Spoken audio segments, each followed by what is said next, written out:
कुछ कहानियाँ सिर्फ किताबों में नहीं होती, कुछ कहानियाँ लोगों की आँखों में, उनके काम में और उनके खामोश इरादों में छुपी होती है। आज हम मिलने जा रहे हैं ऐसी ही एक महिला से जो रॉयल विरासत से जुड़ी है, लेकिन उन्होंने अपना रास्ता चुना सच्चाई, संवेदनशीलता और समाज के लिए कुछ कर गुजरने का।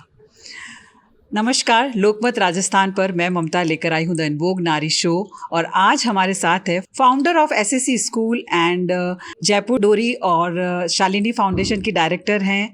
तो मैं स्वागत करती हूँ शालिनी नरूका जी, एक ऐसी महिला जिनकी कहानी सिर्फ प्रेरणा नहीं, एक आंदोलन है। तो welcome to Lokmat Rajasthan channel Shalini ji, हमें बहुत खुशी हुई आपको यहाँ देखकर। मेरा धन्यवाद। अच्छा शालिनी जी, मेरा पहला सवाल आपसे ये है कि आप जयपुर डोरी की डायरेक्टर हैं, इसके अलावा आप रामगंज जैसे इलाके में अपना एक स्कूल भी चलाते हैं, तो दोनों ही चीज़ें ये बहुत डिफरेंट हैं। तो कैसे शुरुआत हुई? शुरुआत मैं कहूँगी कि शुरू से मुझे कुछ सामाजिक कार्य करने का, कुछ एक बदलाव लाने का मेरी शुरू से ही ऐसी सोच थी कि हम कुछ ऐसा करें जो समाज में एक बदलाव की लौ जगा सके। तो उसी के तहत स्वतः ही ये होता चला गया, कुछ प्री प्लान नहीं था। पर जैसे ज़िंदगी आपको जिस तरफ लेती चली गई, संघर्षों का वो रहा काफ़ी दौर, और हम पहुँचे रामगंज की तरफ, क्योंकि जहाँ से मेरा जन्म हुआ, जहाँ जिस परिवेश में मैं जन्मी पली बड़ी, तो जावली और जैसलमेर दोनों ही पक्षों में मैं मुस्लिम पर्टिकुलर कम्युनिटी की बात करूं तो जावली भी मेव बहुल्य इलाका है, तो मुझे कभी कुछ अंतर लगा नहीं। और जो आज का सिनेरियो चल रहा है जिसमें मैं ये भेदभाव देखती हूँ, तो मुझे काफ़ी लगा कि इसको मिटाने के तहत हमें कार्य करना चाहिए। मैं बचपन से ही सबको काका बाबा करती बड़ी हुई और मुझे कभी कुछ लगा ही नहीं कि कोई अलग है। सभी एक राजा की बेटी होने के नाते मुझे राजधर्म बचपन से यह सिखाया गया कि राजा का कोई पुत्र नहीं होता, राजा का कोई पुत्री नहीं होती, कि राजा का धर्म उसका राज, उसके लोग, वही उसका मेन धर्म होता है। और पिता जो कि एक राजनीति से जुड़े हुए थे, तो स्वतः ही वह चीज़ें मेरे अंदर से थीं और उसी रास्ते पे मैं उनके दिखाए रास्ते पे चल पड़ी। अच्छा शालिनी जी, जैसे कि आपने कहा कि आप राज परिवार से थी, तो किस तरह से जो राज परिवार के मूल्यों ने आपकी लाइफ पर इम्पैक्ट डाला? बचपन से ही मैं लोगों के लिए कार्य करते हुए अपने पिता को, वे किसी राजनीति से जुड़े हुए नहीं रहे, शख्सियत नहीं रही कि किसी पार्टी को उन्होंने वो किया हो, हमेशा सही और गलत का उन्होंने साथ दिया। तो उसी प्रकार से मेरी अपब्रिंगिंग ही इस प्रकार से हुई कि बस स्वतः ही वो गुण मुझ में विकसित होते चले गए और लोगों के लिए कुछ कार्य करने की भावना। जैसे कोरोना काल के अंदर भी मैंने देखा कि मेरे पिता जो कई उस इलाके के अंदर कैंसर पीड़ित व्यक्ति हैं, जहाँ कोई घर से नहीं निकल रहा था, वो ले के आते थे उन्हें जयपुर इलाज के लिए, जबकि कोरोना में सब दूसरों से भी भाग रहे थे और वो दूसरों के लिए भाग रहे थे। तो वो स्वतः ही मुझ में अपने आप ही पनपती चली गई उनको, और वो मेरे आदर्श रहे। तो उन्हीं से प्रेरित होकर मैं इस क्षेत्र में आई। अच्छा शालिनी जी, आप एसएससी स्कूल रन करते हैं, तो कितना मतलब चैलेंजिंग लगता है आपको ये? बहुत चैलेंजिंग है। सबसे बड़ा चैलेंज तो व्यवस्थात्मक जो परिप्रेक्ष्य को हम देखें कि जो ब्यूरोक्रेसी है और वह हमें सहयोग नहीं करती, जो अपने ज़मीन से जुड़े रहकर कार्य कर रहे हैं उनको वह सहयोग प्राप्त नहीं होता जो उन्हें मिलना चाहिए। आज भी मैं बहुत संघर्ष कर रही हूँ उस इलाके के अंदर, जो मुझे ब्यूरोक्रेसी से मिल रहा है। और लोगों को तो उनमें एक विश्वास जगाना मेरे प्रति, वह एक बड़ा चैलेंज था। पर जितना प्यार और सम्मान मुझे उस इलाके से मिला है, उसका मैं शब्दों में बयान नहीं कर सकती। अच्छा, आप अंडर प्रिविलेज्ड बच्चों के साथ काम करते हैं, कोई ऐसी मतलब वैसे तो मुझे लगता है कि बहुत सारे एक्सपीरियंस होंगे, पर कोई ऐसी कहानी जो आप हमारे साथ शेयर करना चाहते हैं, जो आप जब भी उसके बारे में सोचते हैं तो आपको मतलब कहीं ना कहीं आपके दिल को छू जाता है? देखिए, हर दिन एक नई कहानी के साथ ही मेरी शुरुआत होती है, हर दिन एक नई कहानी होती है। आज मैं कहूँ तो रोज़मर्रा के जीवन के अंदर मैं देखती हूँ कि कितने बच्चे उपेक्षित हैं, कितने बच्चों को जो मिलना चाहिए, जो जिस प्रकार से उनको शिक्षा मिलनी चाहिए, वे उससे वंचित हैं। तो जब पेरेंट्स मेरे पास आते हैं और रोज़ ही कोई ना कोई इस प्रकार से आता है कि जो मेरे दिल को छू जाता है, और मैं किसी बाहरी सहयोग प्राप्त नहीं कर रही, ना किसी प्रकार से अनुदान किसी से भी लेती हूँ। जो कुछ भी कार्य मैं कर रही हूँ, वो मैं मेरे स्वयं के उससे कर रही हूँ, स्वयं ही जितना मैं बोझ उठा सकती हूँ। पर जब पेरेंट्स आते हैं तो मैंने वहाँ पे एक नीति बना रखी है कि अब मैं बच्चों को बाहर कर देती हूँ, क्योंकि पेरेंट्स जब मुझे प्लीड कर रहे होते हैं या रिक्वेस्ट कर रहे होते हैं कि मैम पिता की आँखें नहीं हैं, बच्चा पढ़ नहीं पाएगा, तो वह शब्द जो बच्चा सुन रहा होता है वो आजीवन अपने जीवन में भूलेगा नहीं। वह इतनी गहरी छाप उसके दिल में रह जाएगी, तो मुझे लगता है कि बच्चों का बचपन, मासूमियत कहीं खो जाएगी। तो मैं उनको अब बोलती हूँ कि बच्चे को आप बाहर बिठाइए, जिससे कि वो मेरे सामने एक रिक्वेस्टिंग मोड में ना बोल सके। मैं करने वाली कोई भी नहीं, मैं सिर्फ़ एक अपने आप को एक मैं मानती हूँ कि मैं सिर्फ़ एक छोटा-सा योगदान या मेरा अपना जो भी है वो वह दे रही हूँ।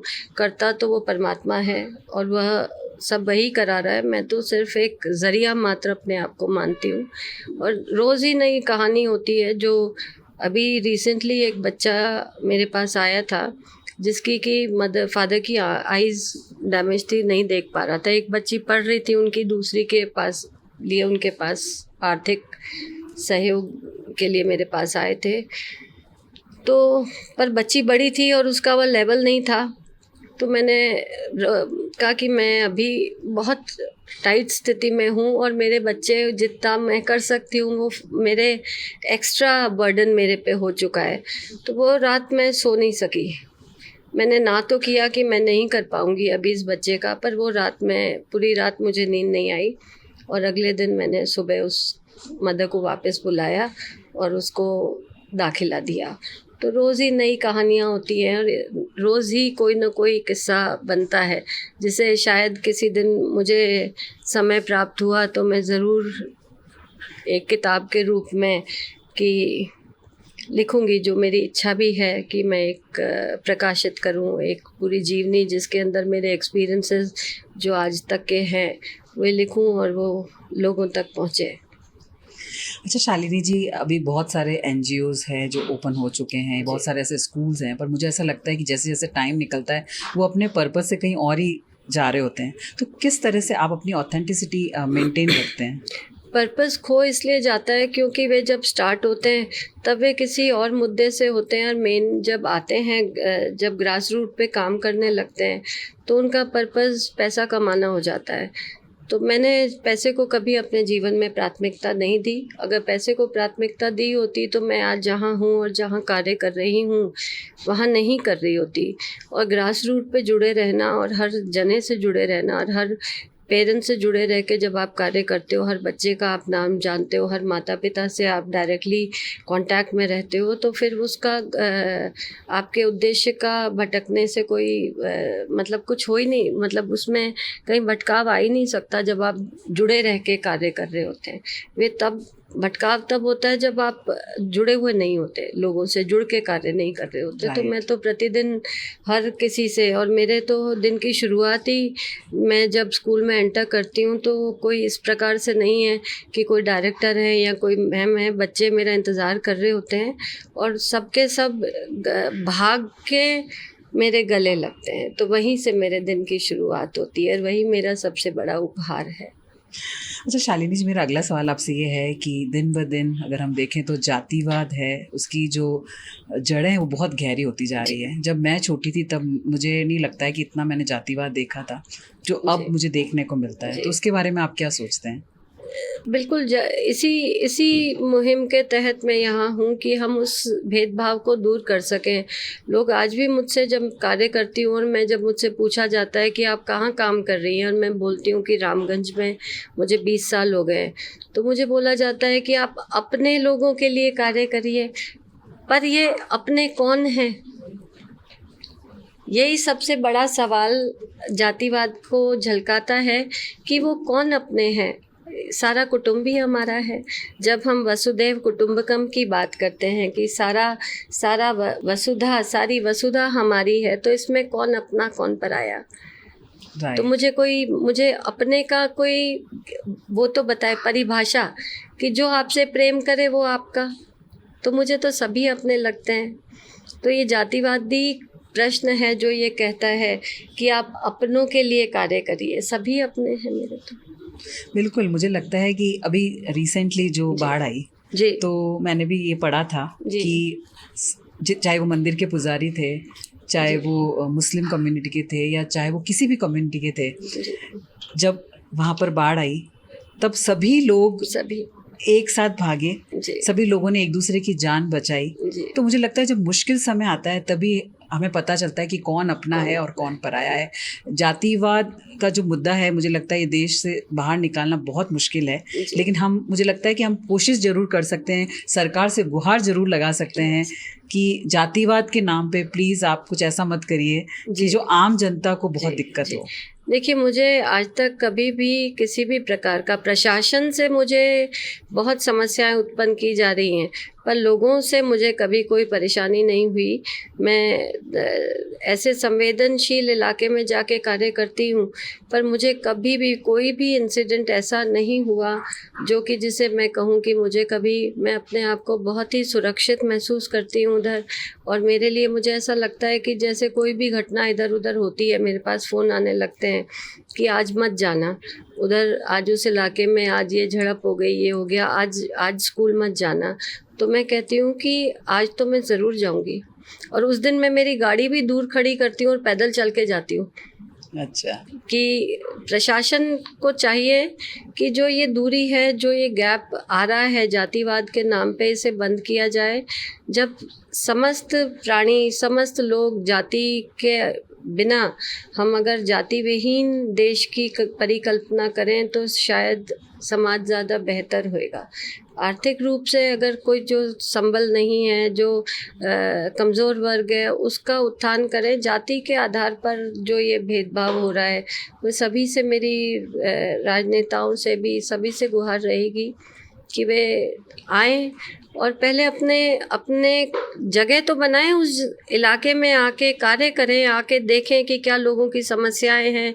आप ऑफिस में बैठ के, अपने कार्यालयों में बैठ के बदलाव की बात करते हैं और किसी सोच को लेके चलते हैं, तो वो एक बहुत ही दयनीय और दुखदाई स्थिति है आज की। कि आएँ तो सही, जाएं तो सही, सुने तो सही कि किसी दिन एक जनता दरबार उधर भी उस इलाके में मेरे लोगों में लगाएं, वो सभी मेरे हैं, उसमें आके जनता दरबार लगाएं।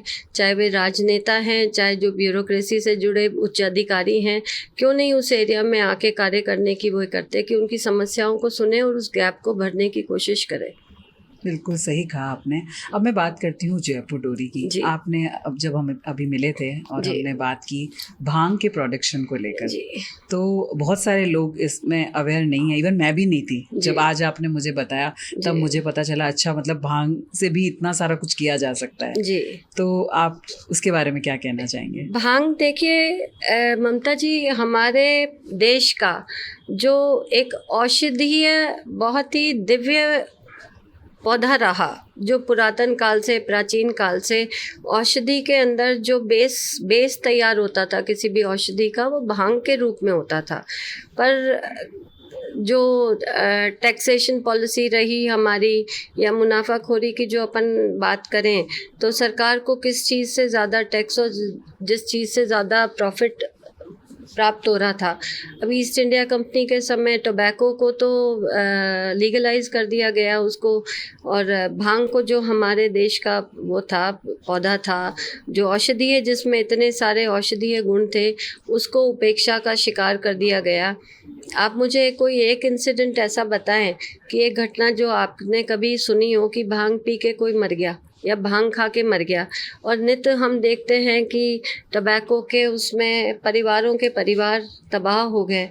कैंसर रूपी इतना विकराल जो ये फैला हुआ है वह तंबाकू का नतीजा है। पर सरकार अपनी सारी जिम्मेदारी एक भयानक सी चित्र उसके सिगरेट के डब्बे पे लगाकर अपनी सारी जिम्मेदारियों से मुक्त हो जाती है कि ये आपका स्वयं का निर्णय है कि आप लें या ना लें। परंतु भांग एक बहुत ही दैवीय पौधा है, बहुत औषधीय गुणों वाला पौधा है और जिस प्रकार से उसके वस्त्र है वे बहुत ही मजबूत और बहुत लंबे समय तक टिकाऊ। पूरे विश्व के अंदर कहीं भी ऐसा नहीं है कि भांग को इस तरीके से लीगल करार दिया गया है। नेदरलैंड के अंदर तो आप ये मतलब सुपर फूड के नाम से है, प्रोटीन पाउडर आ रहा है, कैंसर में इसका उपयोग हो रहा है, पेन मैनेजमेंट में इसका उपयोग है। इवन इसकी तो ईंटें तक बन रही हैं जो कि हीट इंसुलेटर है, गर्मी में ठंडा रखेंगी। तो मैं तो सरकार को कहूँगी कि ऐसी मुहिम चलाई जाए कि इसके गुणों के ऊपर सब ध्यान दें जो कि उपेक्षित है। और उसी के तहत मैंने इसको चुना था। एक ये मेरा पैसा कमाना मेरा कभी भी फैशन से या किसी भी दूसरे मेरे संस्थाओं से मेरा पैसा कमाना मेरा उद्देश्य नहीं रहा। एक मुहिम और एक आप ये कहें कि एक जागरूकता पैदा करना मेरा उद्देश्य था। अच्छा शालिनी जी, मेरा अगला सवाल है महिलाओं को लेकर कि सम्मान या समानता। जी, तो आप क्या सोचते हैं कि कौन सा जो है वो महिलाओं के लिए ज़्यादा ज़रूरी है? देखिए, महिलाओं को समानता तो जो हम मांगते हैं तो हम याचना कर रहे हैं कि हमें बराबरी का अधिकार, मतलब हम अपने आप को स्वयं ही छोटा मान रहे हैं तब हम समानता की बात कर रहे हैं। मतलब महिला तो जो है वो पूजनीय है और सम्मान की बात मैं कहूँगी। पर सम्मान आप देखें अर्जित किया जाता है अपने कार्य के द्वारा, अपने स्वयं के जो भी आपका कार्य है, जिस भी क्षेत्र में आप कार्य कर रही हैं अपने उसके द्वारा सम्मान अर्जित किया जाता है। सम्मान कोई याचना के द्वारा आपको मिलता नहीं है। तो महिलाएं अपने को गरिमापूर्ण व्यवहार करें और जिस तरीके से आजकल पाश्चात्यकरण हो रहा है तो आधुनिकता आपके विचारों में होनी चाहिए, आपके परिधानों में नहीं। कि महिलाएं समझें और पूजनीय हैं और पुरुषों को उनको सम्मान देने की आवश्यकता है। और ये शुरुआत घर से होती है कि हर माँ अपने बच्चे को शुरू से सिखाए कि किस प्रकार से बहनों का, दूसरी बहनों का समस्त, उसमें अभी राखी का त्यौहार आ रहा है तो ये गुण विकसित करें कि महिलाओं का सम्मान, उनको आदर दिया जाए। समानता तो मुझे लगता है कि हम अपने गुणों को विकसित करें, अपने जो है उस पे ज़्यादा अधिक ध्यान दें। अकॉर्डिंग टू यू आपको लगता है कि समानता से ज़्यादा सम्मान की ज़रूरत है? अगर सम्मान मिलेगा तो हम ऑटोमेटिकली समानता में आ जाएंगे। जी, हमारे देश में आप ये देखें कि जहाँ नारी की पूजा होती है वहाँ देवताओं का वास होता है। तो हर घर को मंदिर बनाया जाए, हर घर में नारी का सम्मान हो। और समानता तो एक अलग बात है। समानता तो गुण के आधार पे अगर हम कहें कि पुरुष बलशाली है पर महिला तो जगत जननी है, जिसने सृष्टि का निर्माण किया, जो जन्मदाता है, जिसने सबको जन्म दिया, तो वो उसको समानता की कहाँ आवश्यकता है। वह तो हमेशा ही उच्च पद पर आसीन है और हमेशा रहेगी। पर उसके सम्मान की पुरुषों को वो है कि पुरुष उसके सम्मान करें, मतलब उसको हर तरफ से सम्मान अगर मिलेगा तो मुझे लगता है कि समानता तो अपने आप आ जाएगी, अपने आप ही आ जाएगी। बिल्कुल जी। अच्छा शालिनी जी, अगला सवाल है मेरा युवाओं को लेकर। अगर मैं आज के युवाओं की बात करूं तो वो अगर शादी विवाह की अगर मैं बात करूं तो वो पार्टनरशिप से ज़्यादा आजकल उस शादी को प्रेशर मानने लगे हैं। मतलब युवा शादी करना ही नहीं चाह रहे हैं। तो आपको क्या लगता है उसके पीछे क्या बड़ा रीज़न है?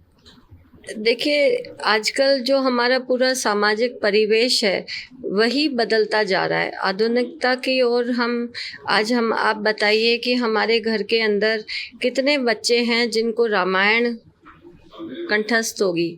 या रामायण के पात्रों की बात करें तो जिन्हें वो पात्रों के नाम भी बच्चे आज के नहीं बता सकते हैं। तो जब हम धर्म की बात करते हैं, हम एक तरफ तो हमारे सनातन धर्म की बात करते हैं, तो धर्म की रक्षा हो कहाँ रही है? धर्म की रक्षा परिवार से, हर परिवार की इकाई से। आज मैं मेरा बचपन याद करूं तो हमारे जो ग्रैंडफादर थे, प्रतिदिन सुबह हवन हुआ करता था, तो वह सब लुप्त हो गया है, बच्चों को पता ही नहीं है। जब धर्म का नाश होएगा तो आप देखें ये सब चीज़ें स्वतः ही आएंगी। जब धर्म नहीं बचा तो संस्कृति का विनाश तो स्वतः ही होना ही है। अच्छा, आपको क्या लगता है कि जो शादी है उसमें इक्वलिटी पॉसिबल है समाज में? आपको उसको कैसे देखते हैं आप?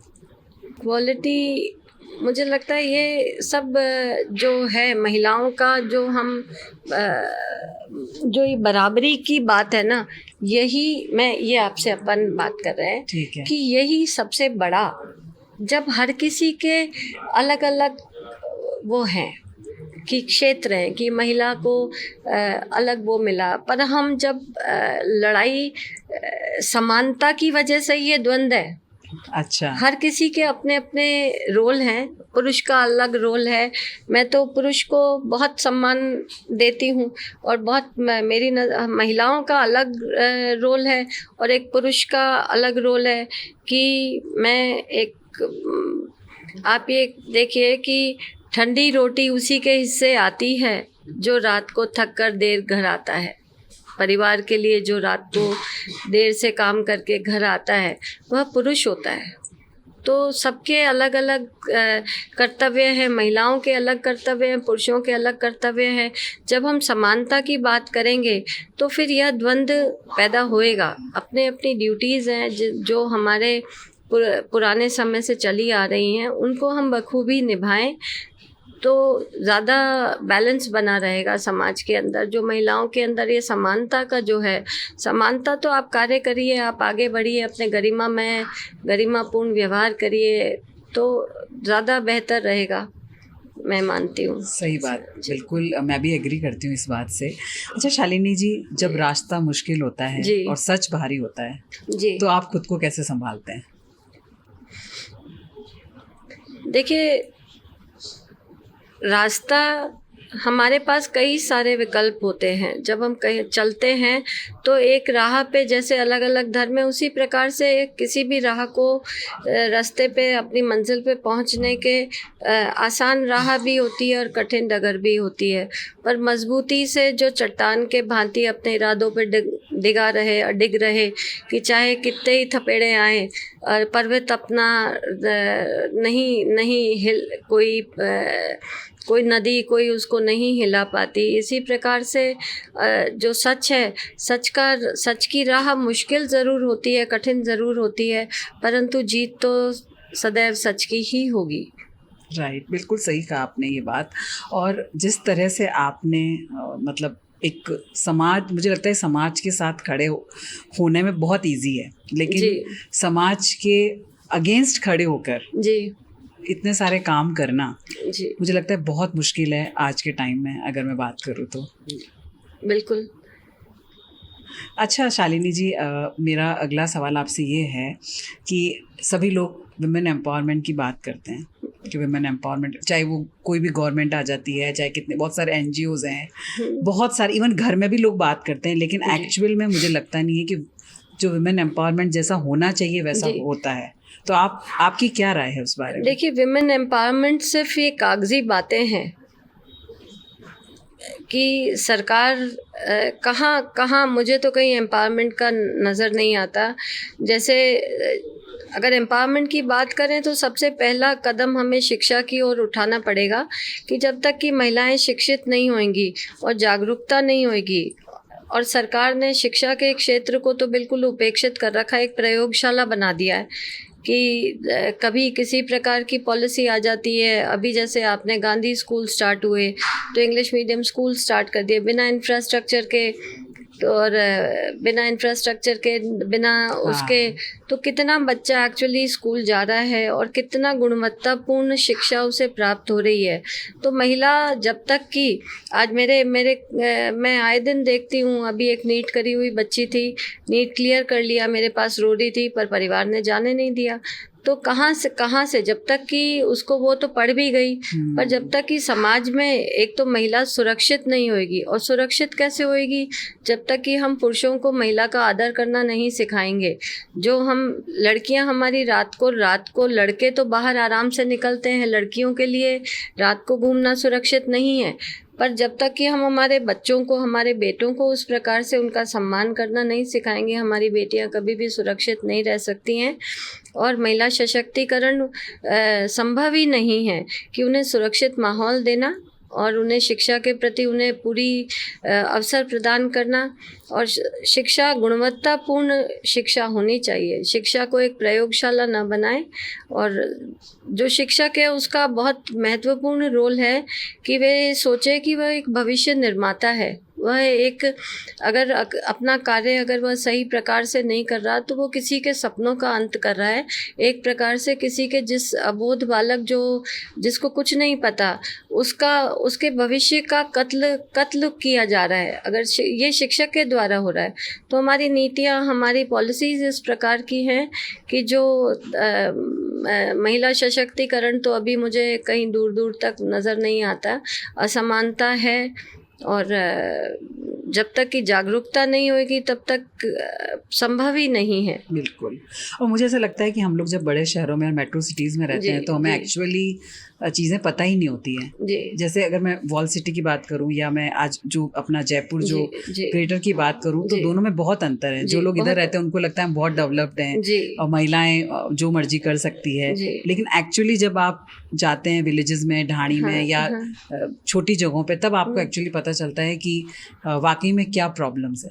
जी। अच्छा, हाँ जी, बताएं। नहीं आप बताएं। नहीं अच्छा शालिनी जी, जैसे आपने बताया कि आप रामगंज जैसे इलाके में आप इतने सालों से काम कर रहे हैं, और वहाँ का जो माहौल है, हर कोई इंसान जब अगर कभी सिचुएशन ख़राब होती है तो हर कोई वहाँ जाने से डरता है। तो आप मतलब ऐसी क्या चीज़ें जो आपको वहाँ पर मतलब खींचती है, और आप मतलब आपने बताया कि जब लोग नहीं जाना चाहते हैं, जब भी मैं सोचती हूँ नहीं अब आज तो मैं ज़रूर जाऊँगी, तो आप मतलब कैसे आतुर रहती हैं ये सब करने में? देखिए, जो प्रेम मुझे, आप किसी दिन चलिए मेरे साथ और आप देखिए कि वहाँ पे कितना प्रेम जब मुझे वहाँ पे मिलता है। और आप मानेंगे नहीं, अभी मैं रिसेंटली मुहर्रम के दिन रात को गाड़ी लेके निकली थी, मैं बच्ची को अपने, उसने कभी ताज़िए नहीं देखे थे, तो रात के 12 बजे के करीब मैं लेके निकली थी। तो जिस जगह पुलिस भी अपनी गाड़ी निकालने में मुश्किल का सामना कर रही थी, वहीं पे लोग एक ह्यूमन चेन बना के एक हाथ से दूसरा हाथ पकड़ के कि मैम की गाड़ी जा रही है। तो वह सम्मान हर किसी को, मतलब वह प्रेम और वह पूरी भावना मुझे नज़र आती है कि आप कितने सुरक्षित हैं कि गाड़ी आई तो वो लाइन बना के उन्होंने आपकी गाड़ी निकाली, जहाँ पुलिस की गाड़ी परेशानी का सामना कर रही थी। तो इस प्रेम को आप किस भाषा में बोलेंगी? कहाँ नज़र आता है आपको? आप ये बताएं, कहाँ भेदभाव नज़र आता है? ये हमारी नज़र और हमारी, आप आइए तो सही, काम तो करिए। मैं सबको उल्टे आपके माध्यम से संदेश देना चाहूँगी कि आप किसी भी इलाके को उपेक्षा का वो ना बनाएं। अब जैसे मेरे सुनने में आया था कि मंदिरों के बाहर मांस की दुकानें नहीं होनी चाहिए। अब मंदिरों के बाहर अगर हम मांस की दुकानों की बात करते हैं, तो आप मुझे बताइए, क्या मंदिरों के बाहर मदिरा की दुकानें होनी चाहिए? नहीं होनी चाहिए। अगर मांस, ये सुनने में आया था कि भाई हमारे भाई बहन और जो सुबह मंदिर जाते हैं, उनको मांस की दुकानों के बाहर वो कुत्ते जो होते हैं, स्ट्रीट डॉग्स, उनसे परेशानी होती है और वे अनसेफ महसूस करते हैं मंदिर जाने के अंदर। तो जो मांस की दुकानों के बाहर जो इंसान दारू पी के वहशीपन पे उतरता है, क्या उससे वे हमारे भक्तजन जो जाते हैं मंदिर, वे सुरक्षित हैं? तो आपके कहने का तात्पर्य है कि हम प्यार से हर लड़ाई लड़ सकते और हैं। प्यार से आप हाथ तो बढ़ाएं, आप एक हाथ बढ़ाएंगे, उधर हजारों हाथ आपको थामने के लिए खड़े हैं, पर वो कोई हाथ बढ़ाने की हिम्मत तो करे, एक प्रेम से गले लगाने की हिम्मत तो करे, आगे कोई तो कदम बढ़ाए। आप अपने ऑफिसों में बैठ के अगर कोई धारणा बना लेंगे तो कैसे बदलाव आएगा? बहुत सही कहा आपने। और आज की जो हमारी जितनी भी हमने बात की है उसमें जो आपने बात की कि महिला की जो सम्मान है वो समानता से ज़्यादा बढ़कर है। जी, दूसरी बात आपने कही कि प्यार से हम सभी दिलों को जीत सकते हैं, बिल्कुल। जातिवाद को समाप्त कर सकते हैं। जातिवाद को, और आप देखें ये जितना भी है ब्यूरोक्रेटिक जितना भी सिस्टम चल रहा है हमारा, उसको सुधारने की आवश्यकता है, शिक्षा को सुधारने की आवश्यकता है, शिक्षा को बढ़ावा देने की आवश्यकता है।